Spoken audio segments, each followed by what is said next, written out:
আজি পুৱা 10 বজাত গৌৰীপুৰত থকা অসম গণ পৰিষদ দলৰ কাৰ্যালয়ত অসম স্বাধীনতা আন্দোলনত শ্বহীদ হোৱা ব্যক্তিসকলৰ বাবে শ্বহীদ দিৱস পালন কৰে। পুৱা 10 বজাত পতাকা উত্তোলন, শ্বহীদ পেটিত মালা অৰ্পণ আৰু বিভিন্ন ধৰণৰ কাৰ্যসূচী পালন কৰে। পতাকা উত্তোলন কৰে প্ৰভাস চন্দ্ৰ ৰায়, শ্বহীদ পেটিত মালা অৰ্পণ কৰে জ্যোতিষ চন্দ্ৰ ৰায়ৰ লগতে উপস্থিত থাকে কৃতিশ ৰায়। বিধান পৰিষদৰ সাংগঠনিক সম্পাদক উৎপল দাস, কেন্দ্ৰীয় পৰিষদৰ সম্পাদক সঞ্জয় বিশ্বাস আৰু লগতে উপস্থিত থাকে ভানু শংকৰ ৰায়, অশ্বিনী সূত্ৰধৰ। ইফালে যোৱাকালি সজাই পৰাই থোৱা শ্বহীদ পেটিটো দুষ্কৃতিকাৰীয়ে ভাঙি লণ্ড-ভণ্ড কৰি পেলাই থৈ যায়। আজি পুৱাৰ ভাগত প্ৰত্যক্ষ কৰি দেখা পায় কোনোবা দুষ্কৃতিকাৰীয়ে এই ঘটনা সংঘটিত কৰি লণ্ড-ভণ্ড কৰি পেলাই থৈ গৈছে। লগে লগে গৌৰীপুৰ আৰক্ষী থানাৰ আৰক্ষী বিষয়াৰ নেতৃত্বত এটা আৰক্ষীৰ সজাতি দল ঘটনাস্থলীত উপস্থিত হৈ পৰিস্থিতিৰ বুজ লয় আৰু এই ঘটনাৰ লগত কোন জড়িত আছে তাক বিচাৰি তদন্ত আৰম্ভ কৰিছে। গৌৰীপুৰবাসীৰ মাজত প্ৰতিফলিত হৈছে নে? ধন্যবাদ। আপোনালোকৰ নিউজ চেনেললৈ মই ধন্যবাদ জনাইছোঁ। আৰু যিটো প্ৰশ্ন মোৰ আগত অৱতাৰণা কৰিলে, বাস্তৱিকতে ক'বলৈ গ'লে কেৱল অসমৰ কাৰণে নহয়, গৌৰীপুৰ এক অসম ঐতিহাসিক আন্দোলনৰ স্বাক্ষৰ বহন কৰিছিল। তেতিয়া অসম ছাত্ৰ সন্থাই শ্বহীদৰ প্ৰতি দৰদ আমাৰ গৌৰীপুৰত যথেষ্ট পৰিমাণে আছে। কাৰণ আমি জানো যে জাতীয় অস্তিত্ব ৰক্ষাৰ ক্ষেত্ৰত আমাৰ অসম ছাত্ৰ সন্থাই যিটো ভূমিকা গ্ৰহণ কৰিছিল, সেই ভূমিকাৰ লগতেই আমাৰ গৌৰীপুৰ আঞ্চলিক ছাত্ৰ সন্থা জড়িত হৈ আছিল। আৰু এইখিনি কথা আমাৰ ক'ব লাগিব যে বৰ্তমান যিটো সময়, এইখিনি অসমৰ জাতীয় অস্তিত্ব ৰক্ষাৰ কাৰণে এটা গুৰুত্বপূৰ্ণ সময়। আৰু এই সময়ত সকলোৱে একত্ৰিত হৈ জাতীয় স্বাভিমান, জাতীয় অস্তিত্ব আৰু শ্বহীদসকলৰ আত্মাৰ হকে যিবিলাক চুক্তি ৰূপায়ণৰ কাৰণে তেতিয়াৰ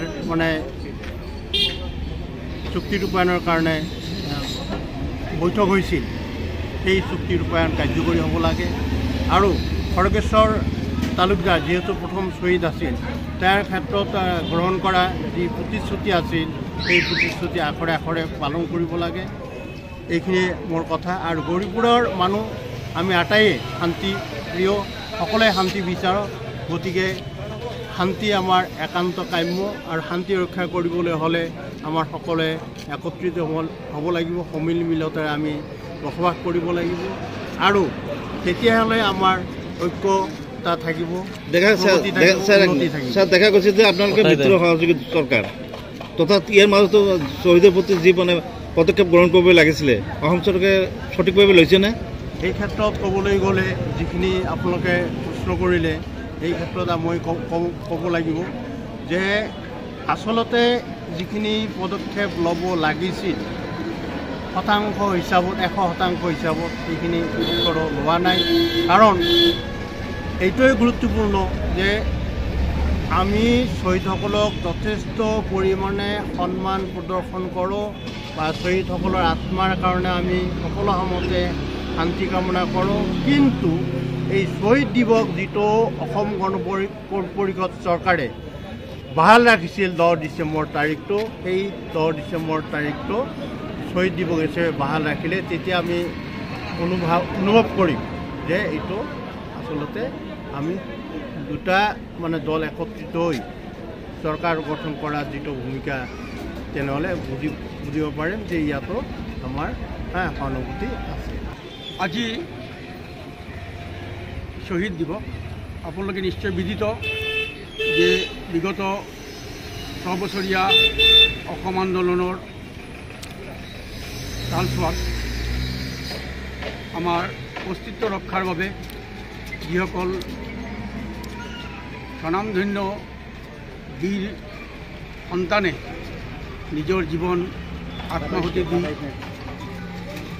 আমাৰ এই আন্দোলনক সফলতাৰ বাটত আগবঢ়াই লৈ গৈছিল, সেইসকল বীৰ আজি আমাৰ মাজত নাই, যদিও তেওঁলোকৰ স্মৃতি আমি ৰোমন্থন কৰোঁ। আৰু প্ৰতি বছৰে এই 10 ডিচেম্বৰৰ তাৰিখটোক আমি তেওঁলোকক আনুষ্ঠানিকভাৱে শ্ৰদ্ধাৰে সোঁৱৰোঁ। চৰকাৰলৈ কিবা আহ্বান আছে নেকি? চৰকাৰলৈ আমাৰ আহ্বান এয়াই যে আমাৰ শ্বহীদসকলৰ স্মৃতি ৰক্ষাৰ বাবে বা তেওঁলোকৰ যিসকল যিটো প্ৰতিশ্ৰুতি বা তেওঁলোকে যিটো উত্তাল আবেদনৰ বাবে আগবাঢ়ি গৈ এখন ধুনীয়া অসম সৃষ্টি কৰাৰ যি মানসিকতা তেওঁলোকৰ আছিল সেই মানসিকতা আজি সম্পূৰ্ণভাৱে আমাৰ সফল হোৱা নাই। আমি আশা কৰিম তেওঁলোকৰ যি আৱেগ সেই আৱেগক পুনৰ প্ৰতিষ্ঠা হওক, তেওঁলোকৰ প্ৰতি ন্যায্য প্ৰাপ্য সন্মান যিটো আমি মৰণোত্তৰভাৱে দিব লাগে সেইটো আমাৰ চৰকাৰে দিব লাগে।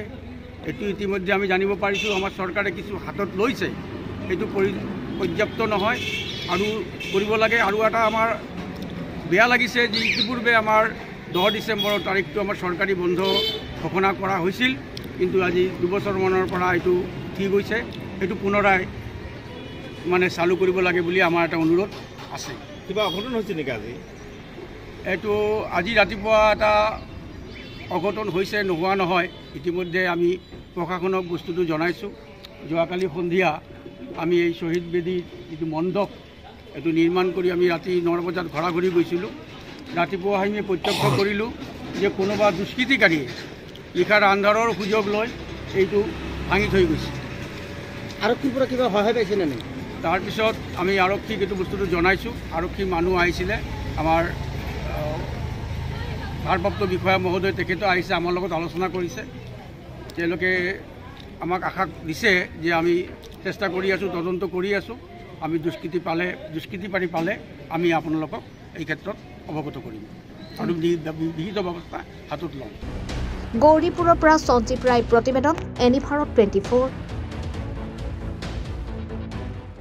নমস্কাৰ, মই উৎপল দাস আৰু আপোনালোকে চাই আছে এনি ভাৰত। আৰু আপোনালোকক জনাবলৈ পাই মই বহুত সুখী হৈছোঁ যে আমাৰ সকলোৰে মৰমৰ শ্ৰদ্ধা জুবিন গাৰ্গৰ গীতসমূহৰ ভিত্তিত এটা খুব সুন্দৰ ৰিয়েলিটি শ্ব' এনি ভাৰতে আয়োজন কৰিছে, জুবিনৰ গানে কি আনে। এই প্ৰথম ছিজনটোত অডিশ্যনছ আৰম্ভ হ'ব আগষ্টৰ পৰা অসমৰ বিভিন্ন জিলাত। গতিকে মই সমূহ কলাকুশলী, বিশেষকৈ যিসকল প্ৰতিভাশীল গায়ক গায়িকা আছে আমাৰ সমাজত, তেওঁলোকলৈ মই এটা আহ্বান জনাইছোঁ, তেওঁলোকে প্ৰস্তুত হওক এই ৰিয়েলিটি শ্ব'ৰ বাবে। আৰু তাৰিখটো হৈছে 15 আগষ্ট 2024 চন। এনি ভাৰতৰ অডিশ্যন, জুবিনৰ গানে কি আনে।